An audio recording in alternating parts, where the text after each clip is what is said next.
agreement that the IAEA has with Iran. Is that correct? Yes, that is correct. Well, I want to implore you to use your power to make sure that we're not briefed by the same staff that briefed Susan Rice and Hillary Clinton on Benghazi or Sergeant Bo Bergdahl. Okay? Make sure that we get a decent briefing there. Mr. Kerry, you say frequently that this is the strongest negotiation that you could get.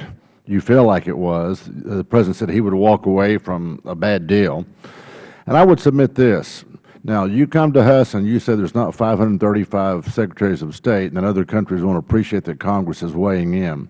But if you were going to get a strong deal, I have said from the get-go, I think there's a lot of stronger position you should have taken. So I'm going to lay out some preclusions, and you tell me if you operated from that basis. Number one, I agree with Senator Jeff Duncan over here when he said the American hostages should have been released first and foremost. Number two, the demand should have been for Iran to dismantle all of its centrifuges. Number three, give the IAEA unfettered 24/7, 365-day access. Number four, stop the exporting of terror to Syria, to Iraq, and everywhere else. Number five, denounce terrorism and prosecute those who perpetrate it.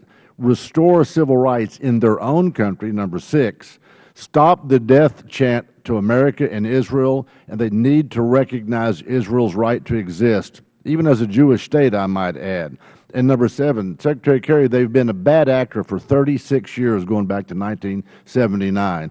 So if this is not based on trust, if this is based on actions, shouldn't we have required them to show by their own actions, I don't know, say for half of the time since 1979, say 18 years, or a fourth of the time, 9 years? How about just 2 years? Shouldn't we have required them to show with their actions? You said in your exchange with Grace Ming earlier that Iran came to the table with enormous suspicions about the United States. And me and my colleague up here thinking, who cares? We're not the bad actors here. They're the ones exporting terrorism. Did you start from that basis of strength? And then if you did, how did we get here? You consider this to be a good deal? Well, Congressman, plain and simple, all the things that you just listed, there never would have been a negotiation. Oh, my heart pains for them. These are bad actors. My heart pains for Iran. These are bad actors in the area. Congressman, what you need to think about is our security.